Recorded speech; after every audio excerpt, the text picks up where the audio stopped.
Hello everyone. Welcome to this episode of Wehry Weekly History and Entertainment News. It's fall season, and that means pumpkin season and Halloween season is coming as well.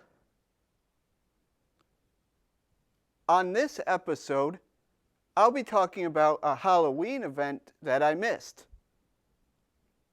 Plus, I'll be talking about more Mass MOCA events, the last concert of a local band, and a road trip one can visit to the new and improved Basketball Hall of Fame. First, it's time for this episode's trivia question. This episode's question is, how much money have all of the Jurassic Park / World films combined for at the United States box office? Now, for this episode's local headlines. Halloween is coming up. As a reminder, unlike the past 2 years, this year parades will be happening. The biggest parade will be happening in Pittsfield. For the past 2 years, Pittsfield has not held a parade due to the pandemic, but now it is finally back. It is scheduled for Friday, October 28th at 7 p.m. While a theme has not been finalized, schools, communities, and civics groups are invited to participate. The parade route will go from the corner of Tyler Street and Smith Street to Woodlawn Ave. Hancock Shaker Village will be hosting Haunted Hancock every Thursday and Friday in October. If you are curious about this, you can check out the September 26th episode of WWHEN on YouTube or PCTV, CTSB TV, or NBCTC's websites. Another Halloween event going on is the Incredible Namkyog Pumpkin Show.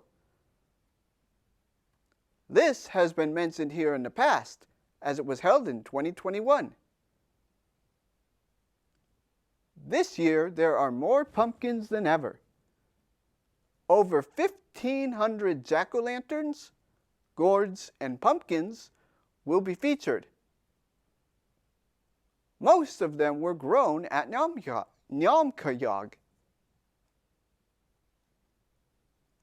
This runs until October 30th. Times and dates vary. Advanced purchase of timed tickets is required. Tickets will not be sold on site. There will be no parking on site for the pumpkin show, as all parking will be located off-site. Parking for the pumpkin show will be located in downtown Stockbridge at designated parking spaces on both sides of Town Hall, located at 50 Main Street, Stockbridge, Massachusetts. If that parking area is full, please feel free to use any parking along Main Street or Elm Street in Stockbridge.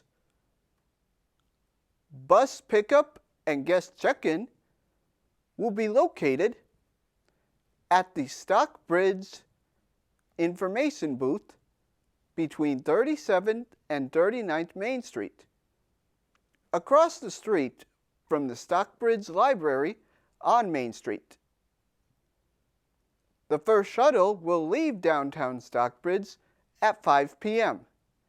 and run every 5 to 10 minutes through the run of the show. The last shuttle will depart no later than 8 p.m. The last ticket sale will be at 7:30 p.m. with no entry to the property after 8 p.m. The property will close at 8:30 p.m.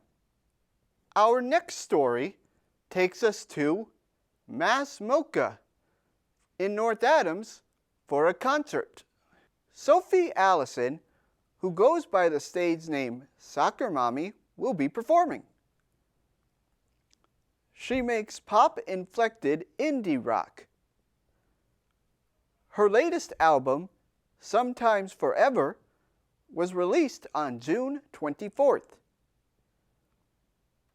She combines many different genres in her work and is sure to be a big hit at Mass MOCA. Soccer Mommy will be performing on Saturday, November 5th at 8 p.m. The concert will take place at the Hunter Center. Indie rock band Lightning Bug will be the warm-up act. Masks and proof of vaccine are required for all Mass MOCA events. No outside food or beverages will be allowed in the venue during the concert, but food and drinks are available for purchase during the concert. Visit massmoca.org to purchase tickets. Our next stop is to the Colonial Theater, where local band Rev Tour will be performing their last show titled The Last Waltz Live. This is a recreation of the famed musical groups The Band's classical concert film. Rev Tour will be joined by a group of local, regional, and national artists. This is not a tribute show, but rather a powerful community event. It has a lineup of guest artists that are still to be determined. Rev Tour, The Last Waltz, will be taking place on November 18th at 7:30 p.m. Masks are required at all times. Visit BerkshireTheaterGroup.org to purchase tickets. Tickets are extremely limited. Are you interested in drawing or have a child interested in art? The Berkshire Art Center is a nonprofit community art school, encouraging people of all ages and skill levels to enrich their lives through hands-on experience in the visual arts.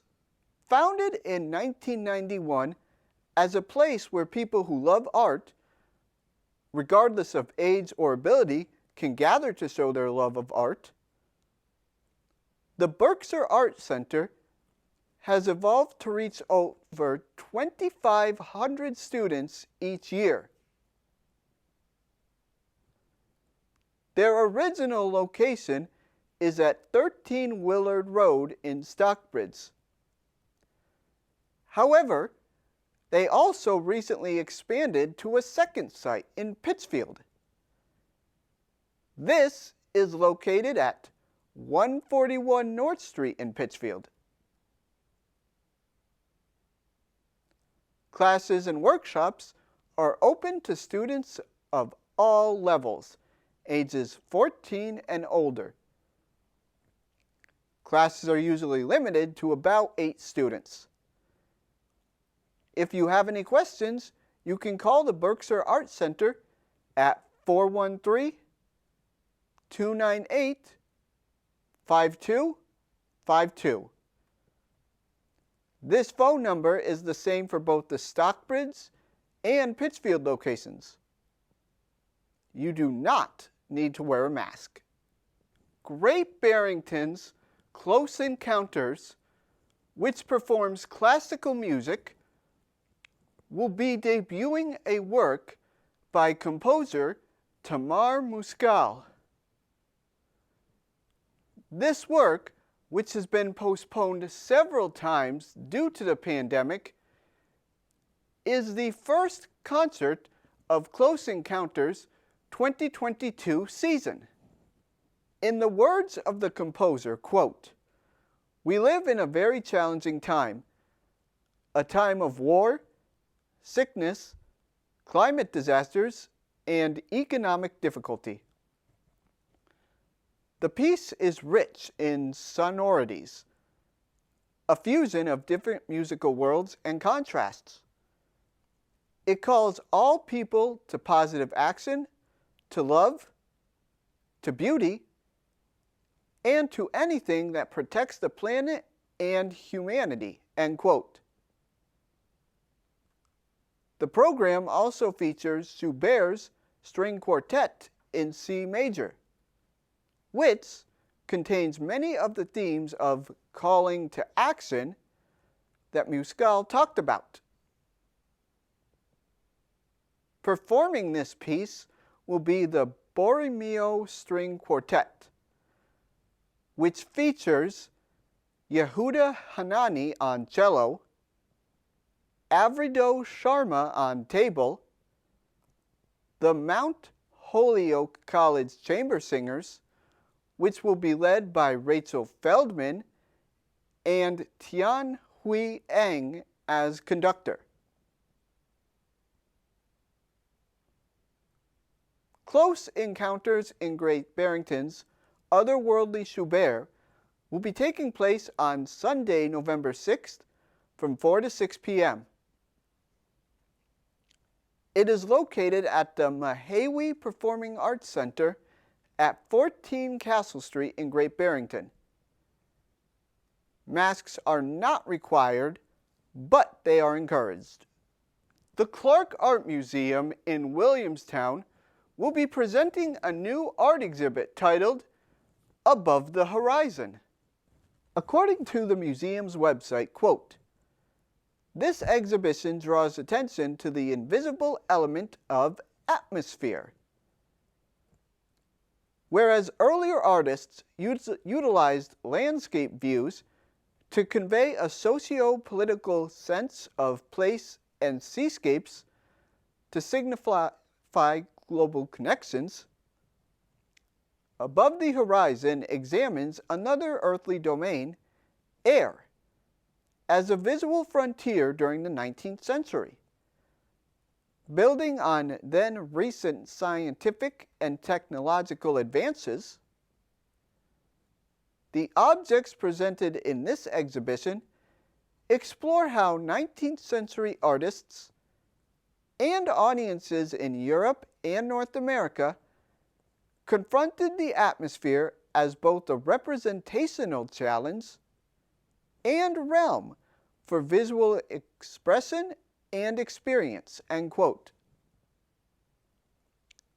Above the Horizon features artwork by Joseph Mallard William Turner, John Constable, Anwer Diamir, Charles Marion, James McNeill Whistler, and Auguste Louis Lepere, among others. This exhibit opens on November 19th. Masks are required at all times. Visit the website shown here for more information. It's now time for a road trip. With school in session, now is an excellent time to see locations with less children in the way. This episode takes us on a road trip to Springfield, to the Basketball Hall of Fame. Basketball was invented by Dr. James Naismith in 1891 in a Springfield YMCA. The town where the sport originated from now has an independent nonprofit organization dedicated to preserving, promoting, and celebrating basketball on every level, every gender, and every country. The Hall of Fame Museum is home to more than 400 inductees and contains over 40,000 square feet of basketball history. The museum recently went through a series of renovations that opened to the public in 2021. These include traditional combined museum activities with interactive exhibits. It also highlights how basketball's history intersects with social progress and change. One of the biggest new exhibits highlights how the NBA and WNBA survived the 2020 COVID pandemic bubble,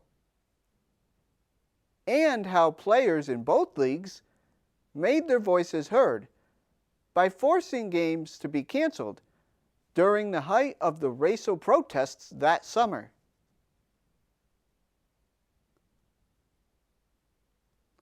The Basketball Hall of Fame is located approximately an hour from Pittsfield. It is located at 1000 Hall of Fame Ave in Springfield.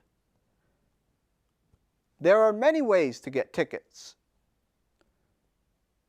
One of these is to visit the website hoophall.com and click on Buy Museum Tickets. You can then select the date and amount of tickets for your trip. You can also purchase them through bigY.com or any Big Y store. In Berkshire County, these are located at 200 West Street in Pittsfield, 45 Veterans Memorial Drive in North Adams,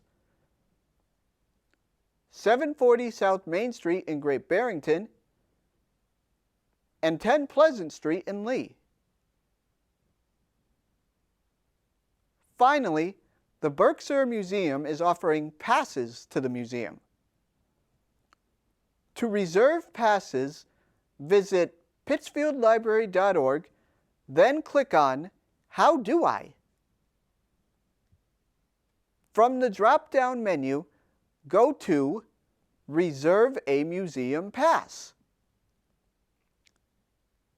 There will be a sentence stating, quote, "You may make a reservation here," end quote. Click on the word "here," which will be underlined, then click on Request for the date. It's now time for this episode's movie portion of WWHEN. This episode, we are going to be reviewing one of the most successful movie franchises of all time, the Jurassic Park series. These movies created an entire generation of other films using amazing special effects, and to this day remains one of the biggest definitions of blockbusters. I just did a binge watch of all the movies in anticipation of the latest film. Each film in the franchise has the same basic outline. Scientists discovered the ability to bring extinct animals, especially dinosaurs, back to life via a complex cloning process. Naturally, everything that can go wrong does go wrong. The first movie of the franchise, named Jurassic Park, was released in 1993. It tells the story of a quirky billionaire, Richard Hammond, who wants to build a theme park that highlights dinosaurs, but decides to bring in some experts before opening the park to the public. This proved to be 1993's biggest box office hit. In fact, it was so successful, no major movie studio since has bothered with a live-action dinosaur movie. The only ones of these have been direct copycats, and obviously the sequels to Jurassic Park. Speaking of, 2 sequels followed. The Lost World in 1997, which discusses a second island filled with more dangerous dinosaurs, and 2001's Jurassic Park 3, which follows the abandonment of the original island. Then there was a large gap, 14 years in fact, between Jurassic Park movies, before the series was revitalized with Jurassic World in 2015. This movie tells the story of the late Hammond's now realized plan of a dinosaur amusement park.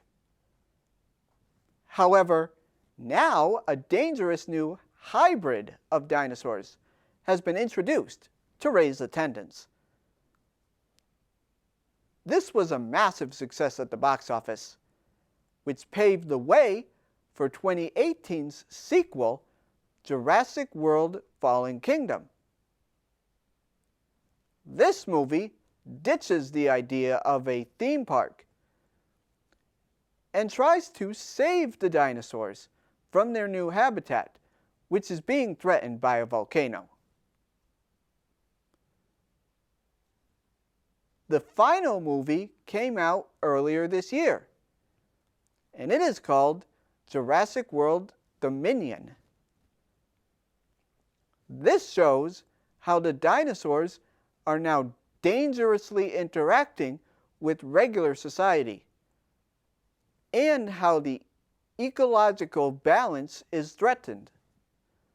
Also in this film, members of the original Jurassic Park franchise team up with the Jurassic World franchise. Don't expect this to be the last one, however. You know Hollywood will find an excuse to make a new Jurassic Park in some way, shape, or form. In all 6 of these movies, the special effects are outstanding, there is good humor, and the characters are mostly likable. Plus, the newer movies all reference the older ones significantly, so newcomers won't get lost. It's one of those film franchises that will probably live on forever in television reruns. But which film in the franchise is truly king? Everyone has their own opinions, including me. In reversed order from worst to best, here are my Jurassic Power Rankings. At the bottom of the list, number 6 is Jurassic Park 3. The new human characters in this film are a little overbearing, but that's really the only problem. Interestingly, this is by far the shortest of the movies in the franchise, clocking in at only 90 minutes. At number 5 is The Lost World, Jurassic Park, the second film in the franchise. The movie is great with the same special effects. In my opinion, it turns into a little bit of Godzilla at the end. This isn't bad, but it felt like it was borrowing too much from that franchise. Number 4 is Jurassic World Dominion. Some people have complained about the lack of dinosaurs in this movie, but I disagree. I think the action scenes are balanced well. Plus, this film deserves credit for being completed during the worst of COVID, with members of the original Jurassic Park franchise and the Jurassic World franchise. At number 3 is Jurassic World Fallen Kingdom. This movie is more in-depth than others in the series and really considers the consequences of what happens when you bring dinosaurs back to life. And the stakes in this movie are higher than they ever have been. Number 2 is Jurassic World. Actually, this was the first movie of the franchise that I saw in full. What was great about this movie was that it contained enough references to the past movies, but had its own voice and unique characters. And at number 1, the original Jurassic Park. Even though the movie was made in 1993, making it as old as me, it still has the power to scare and amaze audiences, whether it's their first time watching it or they've seen it before. Plus, you never forget your first Jurassic Park trip. The Jurassic Park franchise also brings us the answer to this episode's trivia question. As a reminder, this episode's question was, how much money have all of the Jurassic Park/World films combined for at the United States box office? The answer is over $2 billion. That's billion with a B. The highest grossing movie in the Jurassic Park franchise was Jurassic World, which earned over $652 million. This is followed by Jurassic World Fallen Kingdom at $417 million, Jurassic World Dominion at $376 million, one of the biggest hits in the pandemic era. The original Jurassic Park at $357 million. The Lost World Jurassic Park at $229 million. And at last place is Jurassic Park 3, which earned $181 million. That may be the lowest in the franchise, but it was still the highest grossing movie in 2001. Note that box office totals for Jurassic Park's 3 re-releases and Jurassic World's 1 re-release do not count for the overall box office numbers. That ends this episode of Wehry Weekly History and Entertainment News. If you would like to watch this or any other WWHEN episode again, you can visit Pittsfield TV's and CTSB TV's websites shown here, or visit NBCTC's Facebook page. Also, if you would like to see the episodes in HD quality, make sure to check out my YouTube page at RT Wehry. Thank you.